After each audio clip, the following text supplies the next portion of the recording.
Hey everyone, so I tried to do this video a while back and YouTube canceled it. Like, the video got canceled before it was uploaded because, I don't know, I guess YouTube is against people trying to make a difference. Anyways, so this is another video in my activist movement. Well, not really movement, it's more of a mission because I'm doing this myself. But I have right here a list of 20 famous people with autism, and I know some of them. This is more to give me more people to help with this video, as well as remind me who I might have forgotten about. This video is about famous people with autism, because to be famous, you have to be successful. What I'm trying to debunk here is all those stereotypes related to people with autism or autistic people cannot be successful. I have here evidence, as well as me myself being an example of this. Being autistic does not make you unsuccessful.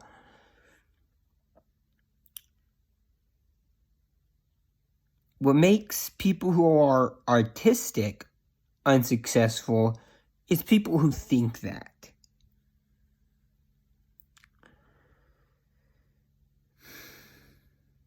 So, let's start. Let me find the actual list. Alright, so, here we go. Dan, I hope I'm saying his last name right. Aykroyd, I think I mispronounced that. In fact, I'm almost certain I did. Actor and film writer.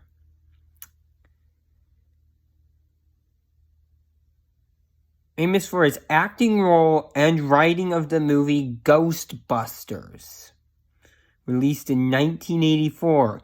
One of the most famous movies around. I haven't watched it and I've heard of it, so yeah.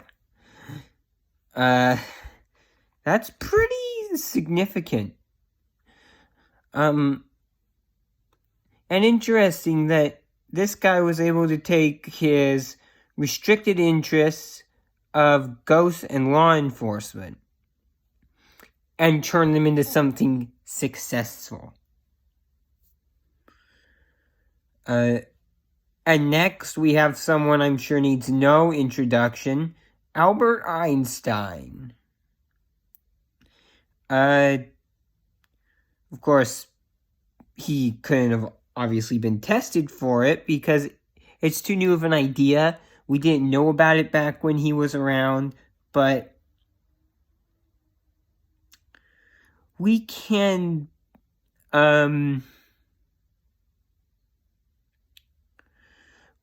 estimate that Albert Einstein was autistic, as he has a lot of traits that would qualify as having autism spectrum disorder in the present day. So it is logical to hypothesize that Albert Einstein was indeed autistic, and yet he's one of the most famous scientists and mathematicians in history. Anthony Hopkins is an actor I don't even know. He was diagnosed with Asperger's syndrome, which was what people were calling it before autism. There was a bunch of stuff about calling it that, about it being just not cool and all this stuff. I don't want to really get into that. That's not the point of the video, but there was a lot of things that caused the name to basically be shifted from Asperger's syndrome to ASD, autism spectrum disorder. It was also inaccurate to even call it a syndrome. So he had traits of obsessive thinking, difficulty maintaining friendships, and looking at people with a unique perspective. These are all things that are part of autism, but one thing you have to keep in mind is difficulty maintaining friendships isn't actually a trait of autism. It's more of a trait people have gotten from autism. What I mean is there are stereotypes about people with autism, autistic people don't want friends. Autistic people don't have emotions. That kind of crap that is just really, really inaccurate. And, because of these stereotypes, people who are autistic have trouble maintaining friendships because other people think these of them when they're trying to make friends or keep friends, and it can be difficult because of a stereotype.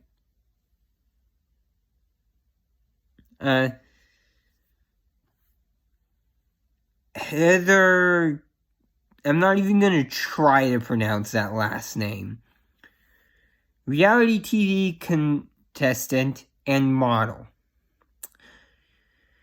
Participated in America's Next Top Model in 2007. Some of her traits of ASD include non-understanding jokes, difficulty understanding social dialogue about others, and challenges with eye contact. A lot of people struggle with these when they're autistic. It's because when you're autistic, your brain functions differently. So the common man's joke or usual social behavior is not something that you can as easily pick up on when you're autistic. And yet they were a reality TV contestant and a model. So, and that's another thing. Autism is a spectrum. It's not a disease. It's a spectrum. So you could know someone who's autistic and meet someone else who's autistic, and you may not even realize they are autistic because the person you know who you have learned isn't like them because it's a spectrum. Tim Burton, I've heard of him. Very, very minor information I have on him.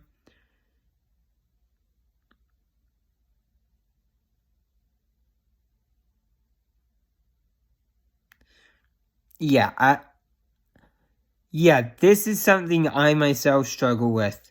I'm not going to read the whole thing now because some of these are rather long, but one thing that stands out to me here is something I personally struggle with, and it's he gets so intensely focused on his work sometimes to the extent that he no longer hears what's going on around him. And he's a movie director. So, of course, I've just heard the name thrown around. I don't really know anything about him, yet I've heard the name. So, you probably know who Tim Burton is. At least the name.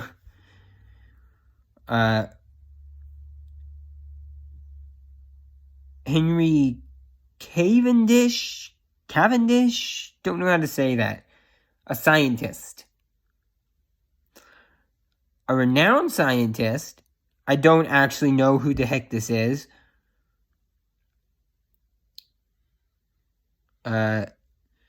Okay, so an early scientist in the 1700s,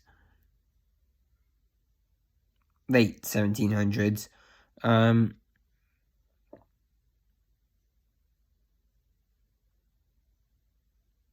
Yeah, here we go again. He's a scientist, but he has social issues, like I do. Avoiding company and difficulty with eye contact. You've probably noticed when I am doing a video where I am showing my face, I don't often look at the camera. And this is a little different, but I can't actually see you face to face. It's impossible online. Eye contact is impossible anyways. But yeah, you've probably noticed I'm not too good at this myself. And then avoiding company, yes, this is something I do as well. It's not because I'm introverted. And there's nothing wrong with being introverted. I'm very much an extrovert. But the reason it's not uncommon for people with sensory autism specifically to avoid company is noise and light. Sensory autism makes you more sensitive to lights and sounds. Very much more sensitive, to the point where, like for me, for example, a nearby fire alarm can sound like just a war zone going on next door with about as much noise as a bomb. I don't know if you've ever heard of that firework, the Piccolo Pete. Yeah, think of twice that level of sound. That's a fire alarm to me. This is something that is not uncommon with sensory autism, and it's something to keep in mind. It does make going to large gatherings like parties less desirable.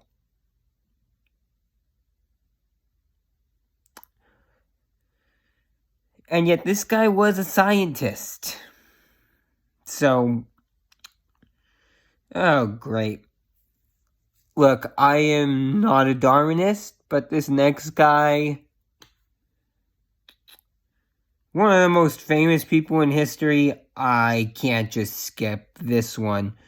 And we're only on number 8, so buckle up, there's a lot here. I'm going through everyone on the list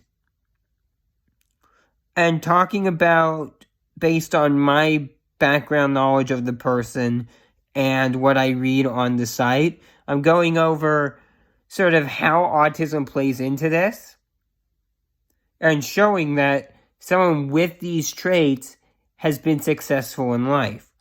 So, as you may have guessed, next is Charles Darwin.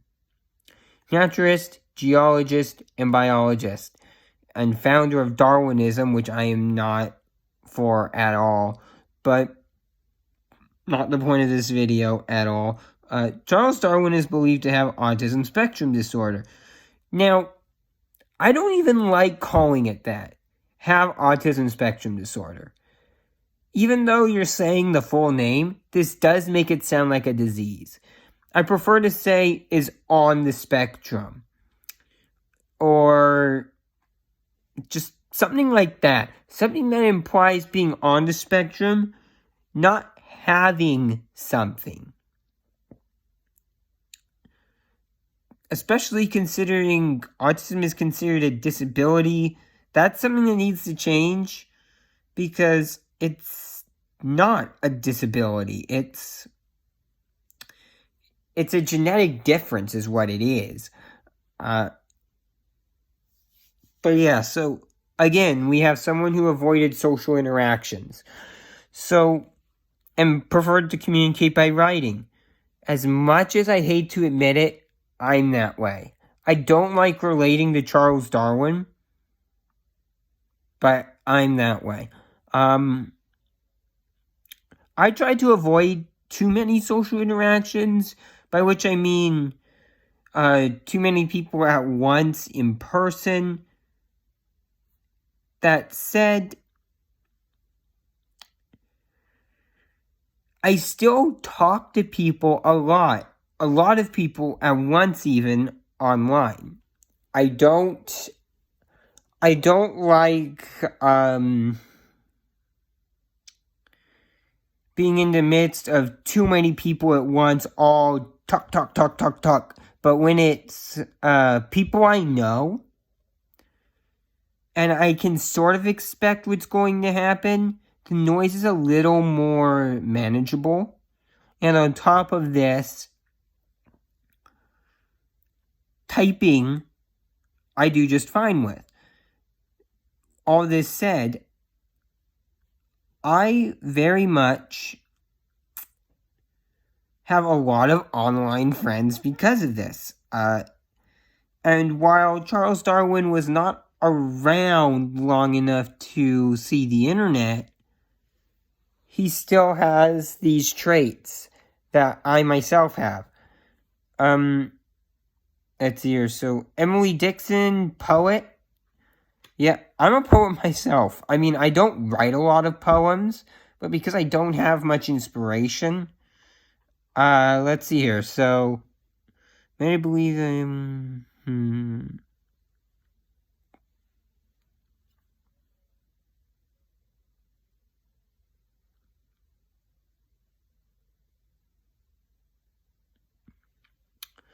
So, she hasn't actually been diagnosed with autism, and I think this one is stretching it a little bit.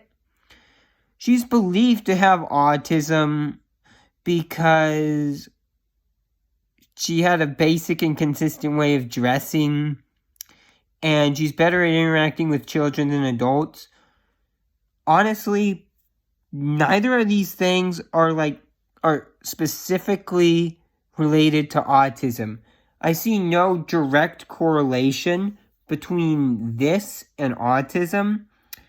I think this is the result of someone who is trying to make it sound like autism and really just isn't autistic.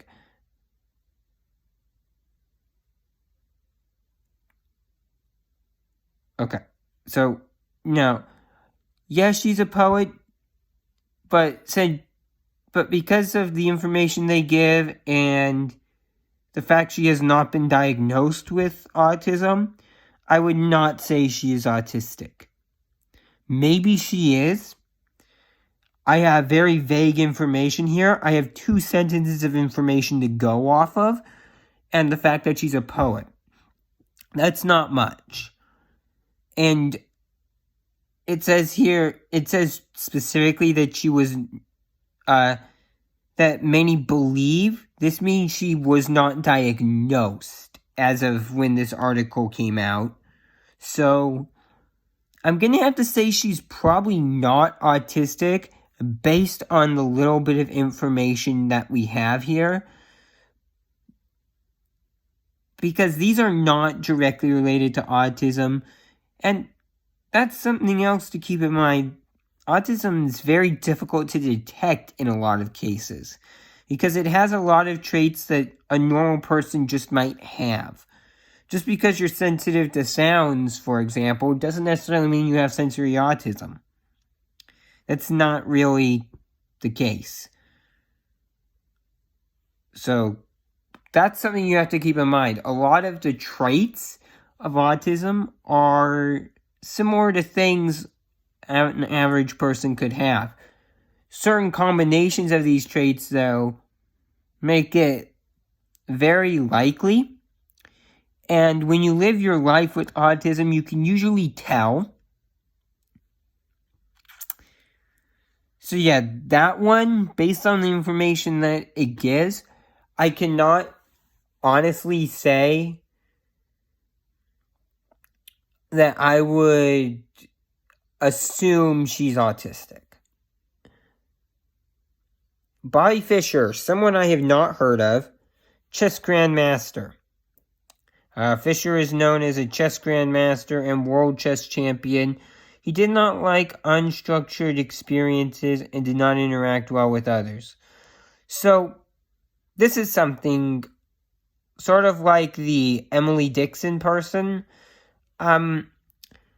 Chess is not a major success, I don't think. Yes, being the world chess champion is pretty significant. But what I'm starting to see here is these people seem to fall into the category of people that think autism is intellectually disabling, which is a stereotype. But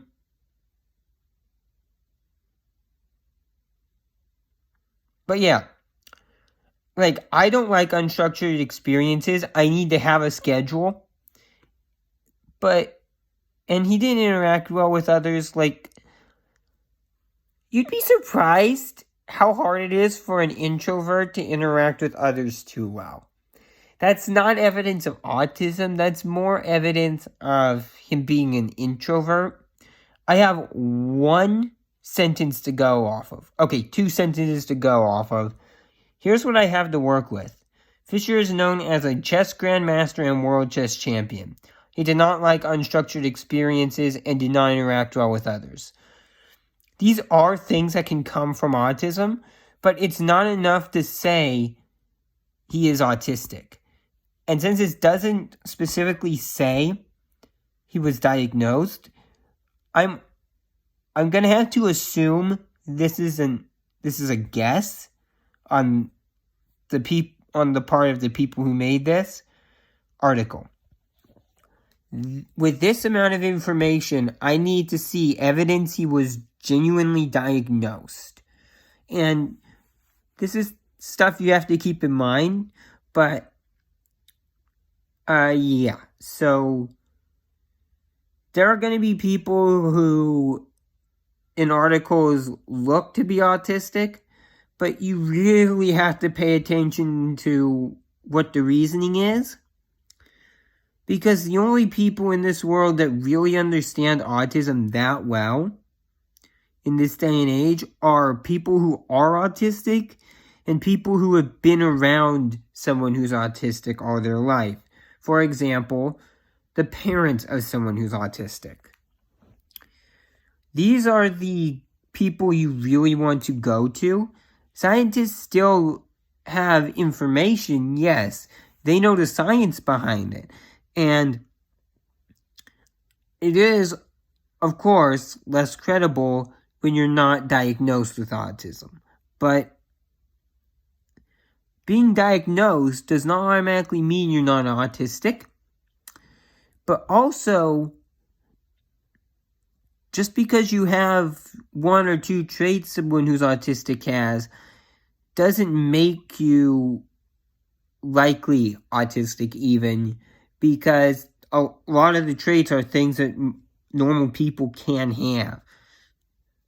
Okay, next, another person who I'm sure needs no introduction, Bill Gates, the co-founder of Microsoft Corporation.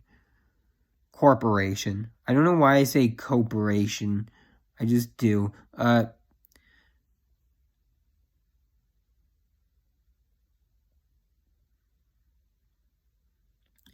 Now, this is someone I would say could be autistic. It says he's thought to have autism, which means he's not medically diagnosed for it.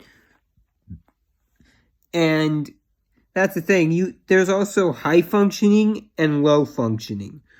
Like, I'm high functioning autistic. Bill Gates sounds to me like he's low functioning, which doesn't actually play to the point of this too well. Low functioning autism, it doesn't affect your life too much. It affects it, but not to the degree where it's like me who has high functioning autism. I am sensitive to lights, sounds, I have trouble interacting with others in large groups. The noise, is problematic for me. I like structured schedules. I don't like just doing it willy-nilly. I fidget. Of course, that could be part of ADHD, but I have a lot of things. Bill Gates only has a couple that make me believe, yes, he's probably autistic, but probably not high functioning. Just based on this information here, he's probably low functioning autistic. I'm not trying to diagnose these people in any way. I don't know how you get diagnosed for autism. I'm trying to go over the likelihood that they're actually autistic and give insight into why they might be autistic. Barbara McClinton, I don't know how to say that. Scientist and cytogenicist.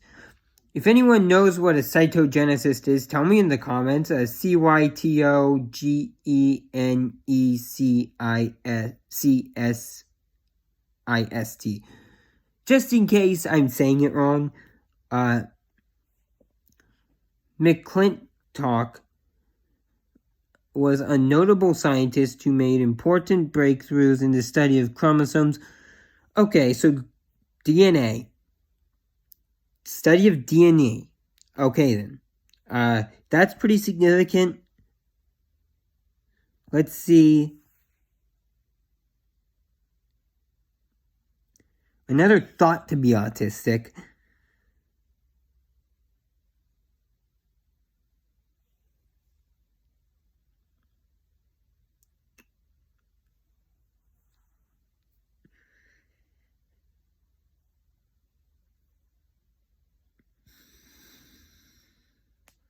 Okay, so this right here. God,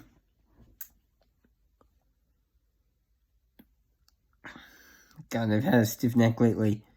So, it gives things that could be related to autism, but at the same time, this last sentence here, she found social attention very aversive, so much that she almost refused the Nobel Prize. I don't know if you can call that autism. Like, it's not something that's like, okay, for this one reason, she's not autistic. I'm not saying that, but this is not evidence of autism.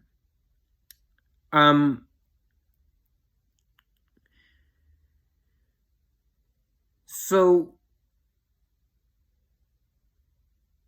what you have to keep in mind is the things that make someone who's autistic less inclined to want to have social interaction are things such as,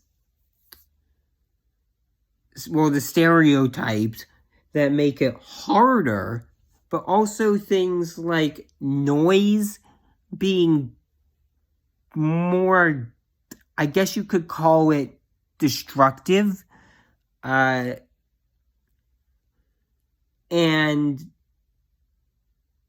just unpredictability, I guess. Not knowing what someone's gonna do relates to preferring a structured sort of schedule. Things like these make social interaction more difficult. That is true. But so much that she would refuse the Nobel Prize, that sounds more like her, not autism to me. So, and there's aspects of the spectrum I don't know myself, so I'm not the best.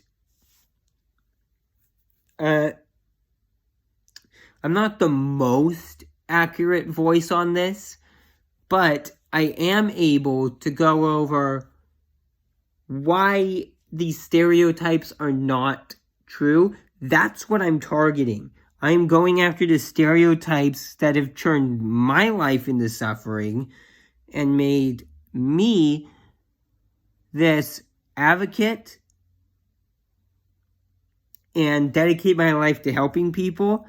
The things that made me do this, the things that made me suffer, that is my target.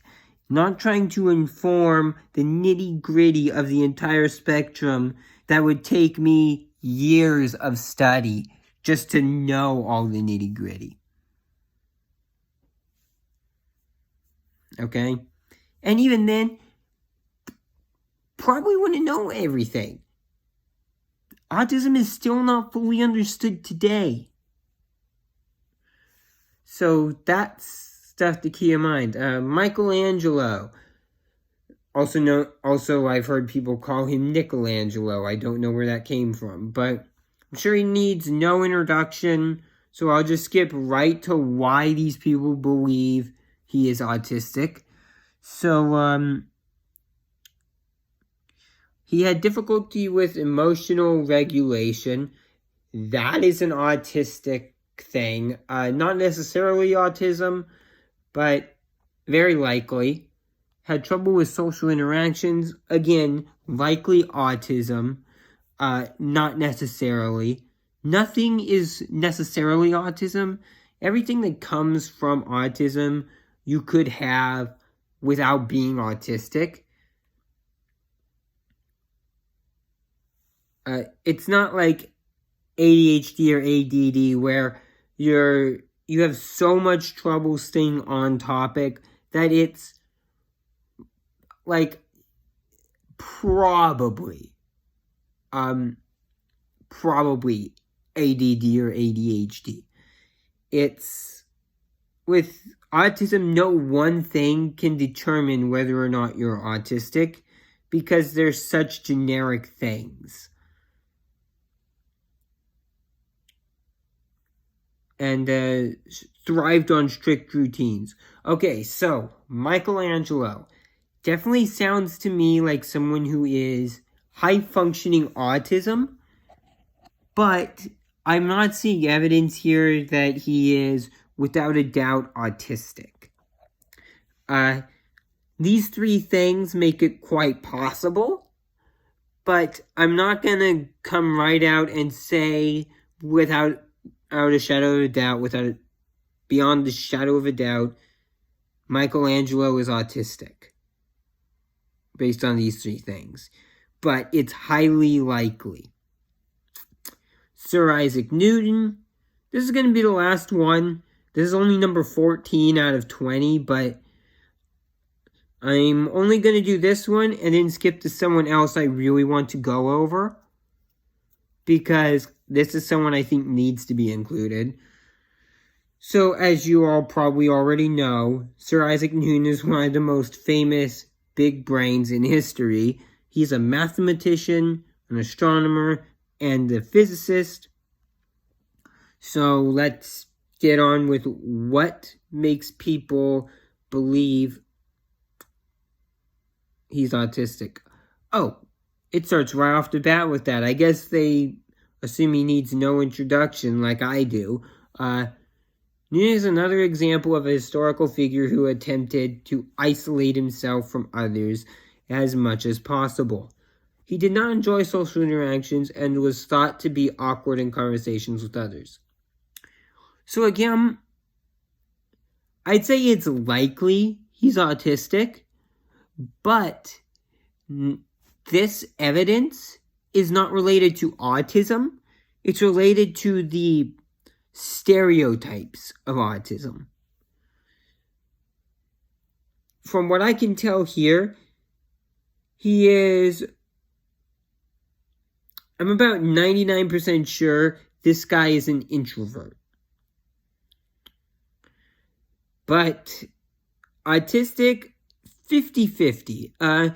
This could be caused by autism because of the stereotypes. However, that said, with just this amount of evidence, I can't say for sure This is autism.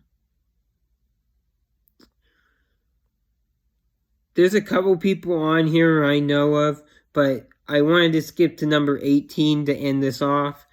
So, Elon Musk, one of the most famous people today, like who's around today, entrepreneur.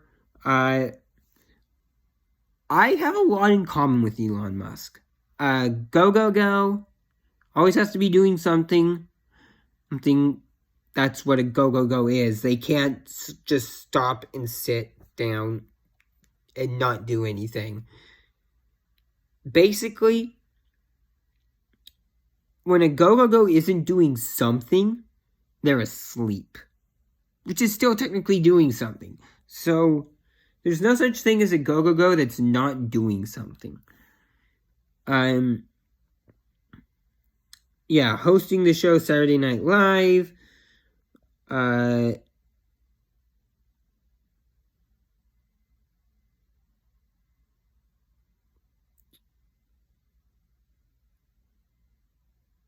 So he himself has said the first person with Asperger's to host the show.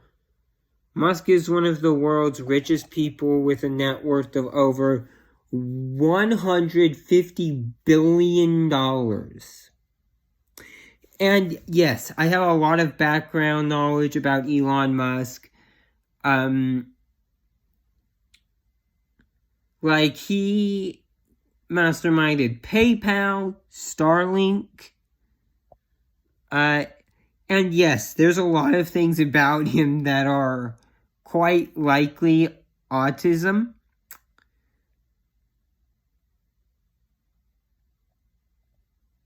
I really think Elon Musk is highly likely to be autistic.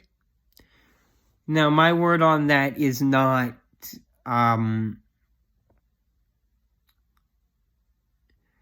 as my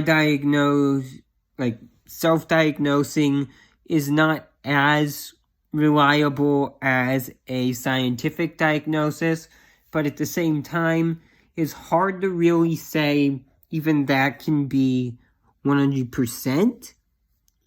It's likely, and if you are high-functioning autism on a level like I am, being diagnosed for autism is pretty much a telltale sign.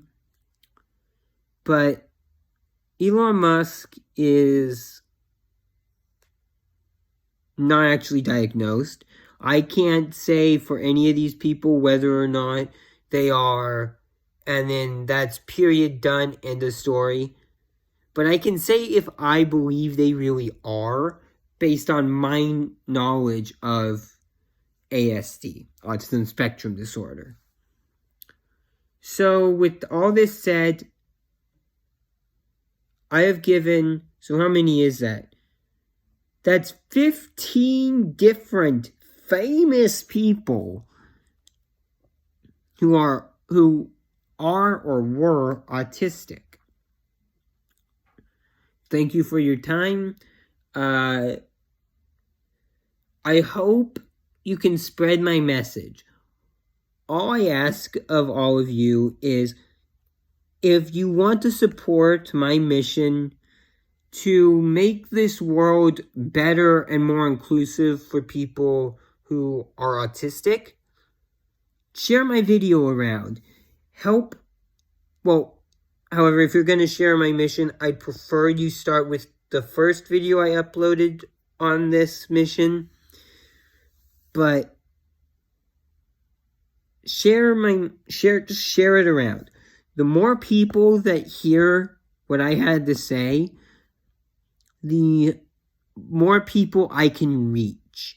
The more people I can reach, the more difference I can make. And that's all I have to say. I don't want to make this an hour-long video, so I'll see you all next time, which could be, for all I know, a month from now, because YouTube hates me.